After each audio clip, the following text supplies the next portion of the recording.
Meinie Nicolai, as the president of Médecins Sans Frontières Belgium, you obviously have a huge crisis on your hands with the rapidly, it seems, expanding Ebola crisis. It's the worst since 1976. Some 5,420 people have died. What more can you do?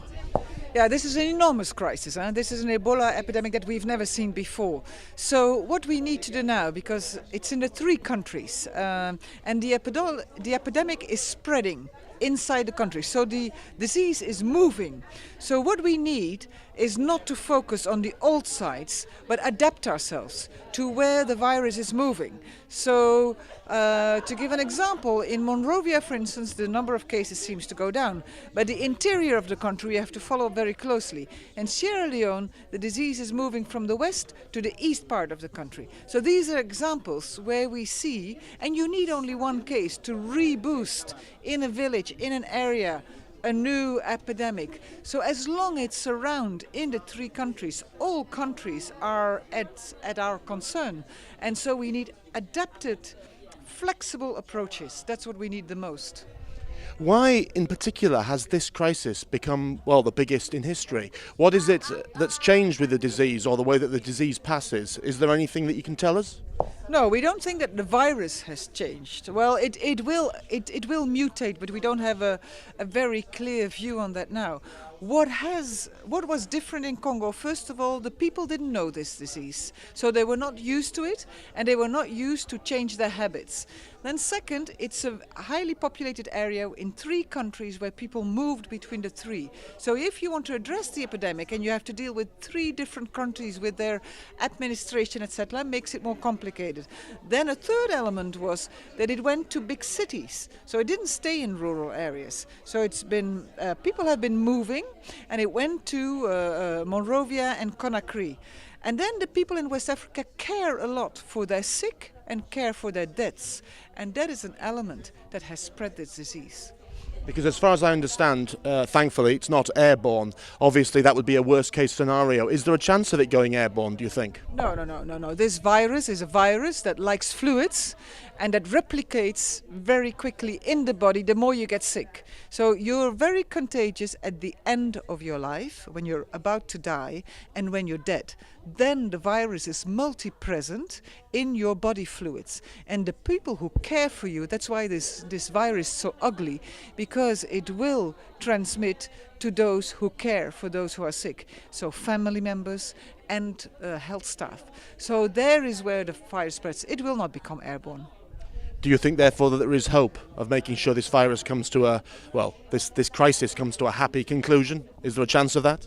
Well, a happy conclusion, I don't think, because 5,000 people have died. There is no happy conclusion, but I believe that we will beat it, but it will take time. And we need a vaccine that can protect people. And of course, we need medication that we can care for the sick.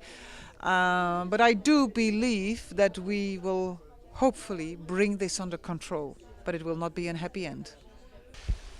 Pauline, you are an institutional capacity building volunteer for the Voluntary Service Overseas, and I believe you've been there for 7 years in that position.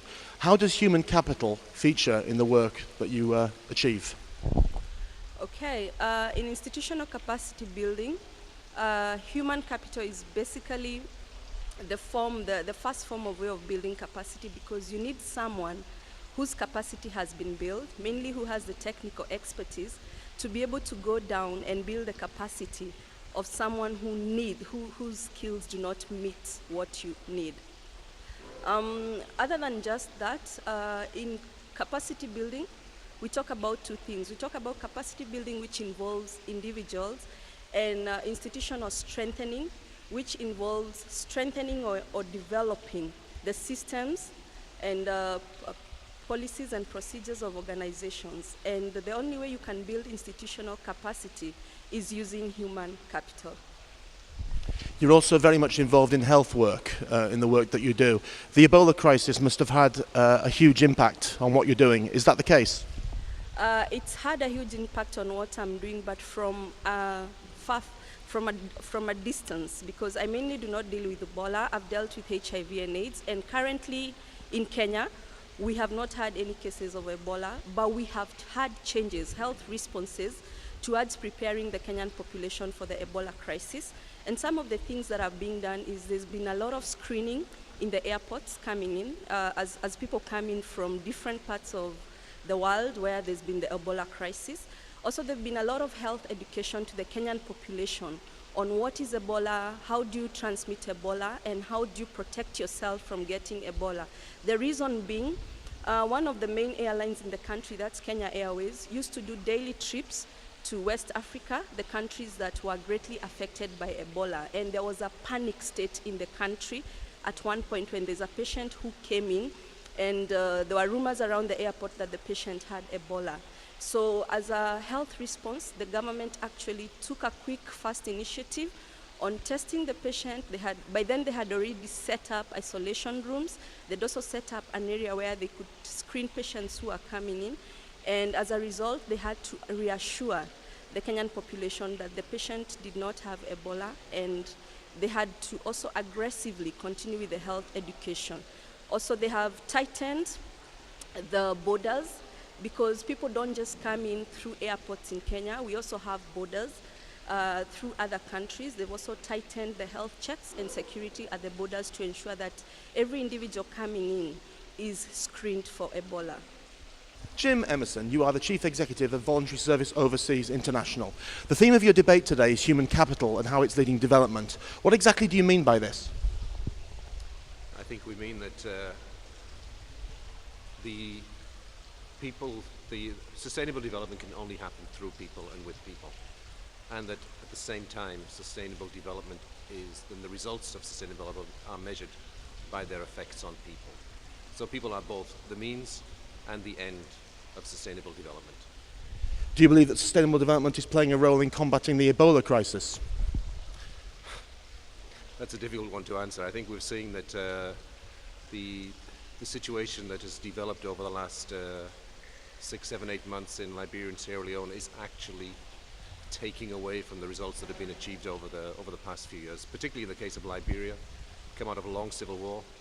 Major improvements over the last few years, a lot of encouraging signs in the country and a lot of investment made, and the Ebola crisis is now a real setback and is negating some of the benefits that have happened in that country over the last few years. It's also an indictment, I think, to the international community that we have been quite slow in responding to the Ebola crisis, and that we have, to some extent, allowed it to get to the extent that it has got to over the last, particularly the last 4 months. Your organisation works in more than 58 countries and apparently reaches out to more than 15 million children. Surely that's a positive outlook for the future? Of course, yes. We don't actually work in 58 countries, if I can correct you. We're more like 30 countries. But yes, we do reach out through individual contacts we have, through lots of partner organizations that we work with, and through many community groups. And we do reach out to a significant part of the population in many of the poorest countries. So what is VSO's next step then? Following on from the debate today, what would you like to see VSO doing more of? More of what we've been doing, and extending the different types of volunteering that we offer. So when VSO started initially, it was young people volunteering after a gap year or just qualified or just out of university. We've seen over the last 50 years that the average age of our volunteers and their technical qualifications, their proficiency, their expertise has increased significantly. We've reintroduced the youth element to our portfolio. We are now looking at how can we engage the corporate sector in volunteering activities. We're looking at e-volunteering initiatives. And there are many, many other opportunities for people to get involved in volunteering and becoming active in their countries and their communities and in the world, in working to address many of the issues that affect children and adults, and fighting poverty.